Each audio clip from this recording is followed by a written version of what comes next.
नमस्कार दोस्तों, ये कहानी है चार दोस्त अमित, रिया, राज और नेहा की, जो रात के अंधेरे में अपनी गाड़ी में एक शादी से वापस लौट रहे थे। उनकी गाड़ी एक सुनसान जंगल से गुजर रही थी। हवा तेजी से चल रही थी और वे सभी थका हुआ महसूस कर रहे थे।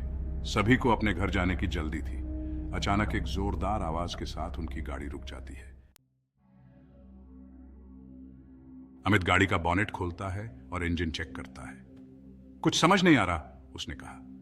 यहां तो कोई मैकेनिक भी नहीं मिलेगा, अब क्या करेंगे? रिया ने पूछा।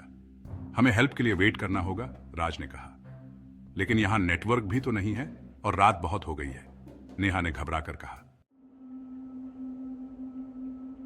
ठंडी हवा चल रही थी। जंगल बिल्कुल शांत था, सिर्फ हवा की आवाज आ रही थी। अचानक रिया बोली, देखो वहां कुछ है। दूर पेड़ों के पीछे एक हल्की सी रोशनी दिख रही थी। शायद कोई घर है, अमित ने कहा। चलो चल के देखते हैं। चारों उस रोशनी की तरफ बढ़े। जैसे जैसे वे पास जाते, रोशनी साफ दिखने लगी। यह एक बड़ी पुरानी हवेली थी। हवेली की खिड़कियां टूटी हुई थीं और दीवारें खराब हालत में थीं। चारों तरफ एक अजीब सा सन्नाटा था। यहां कोई है? अमित ने आवाज दी, लेकिन कोई जवाब नहीं आया। सिर्फ हवा की और पेड़ों की आवाजें गूंज रही थीं। वे सभी हवेली के मुख्य द्वार पर पहुंचे। हवेली का मुख्य द्वार बहुत ही पुराना और भयानक लग रहा था। चारों ओर झाड़ियां और जंग लगे लोहे के गेट ने इस जगह को और भी डरावना बना दिया था।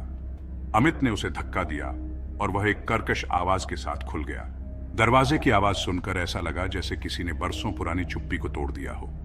हवेली के अंदर अंधेरा था और हर जगह धूल ही धूल थी।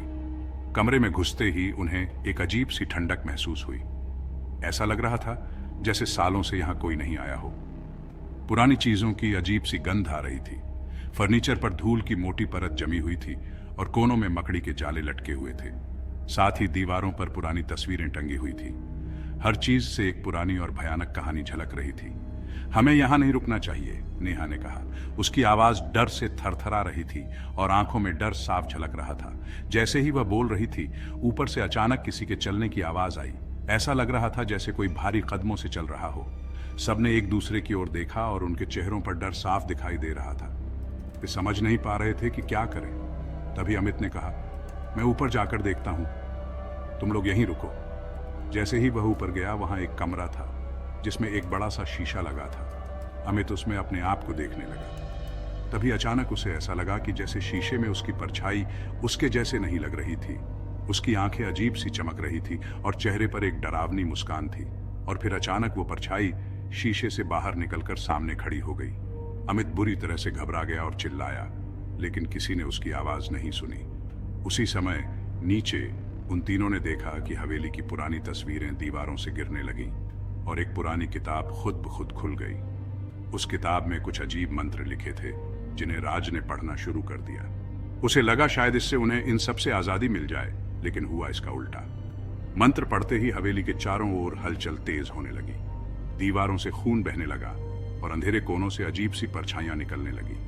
अब सभी को समझ में आ चुका था कि यह कोई आम जगह नहीं थी। हवेली में किसी दुष्ट आत्मा का वास था जो उन पर हावी हो रही थी। जैसे ही वे बाहर निकलने का रास्ता खोजने लगे, दरवाजे और खिड़कियां अपने आप बंद हो गए और फिर सभी उस कमरे में बंद हो गए। तभी हवेली की छत से एक डरावनी आवाज आई, तुम सब यहां से जिंदा वापस नहीं जा सकते। इसी हवेली में तुम सबकी मौत होगी। सबने अपनी पूरी ताकत लगाई और दरवाजे को खोलने की कोशिश की, लेकिन वह नहीं खुला।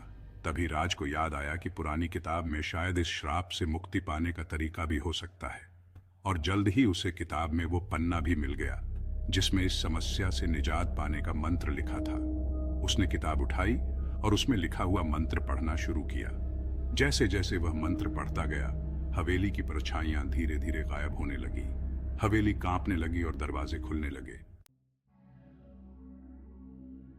आखिरकार वे सभी किसी तरह से हवेली से बाहर भाग निकले। जब वे सुरक्षित स्थान पर पहुंचे तो उन्होंने पीछे मुड़कर देखा। हवेली धुएं में गिर गई थी और धीरे धीरे जमीन में धंसने लगी। उस दिन के बाद से किसी ने उस हवेली का नाम भी नहीं लिया और वह हवेली हमेशा के लिए गायब हो गई। लेकिन आज भी जब उस जगह से कोई गुजरता है तो हवेली की पुरानी घंटियां और आवाजें सुनाई देती हैं। मानो वह हवेली अभी भी अपने अगले शिकार का इंतजार कर रही हो।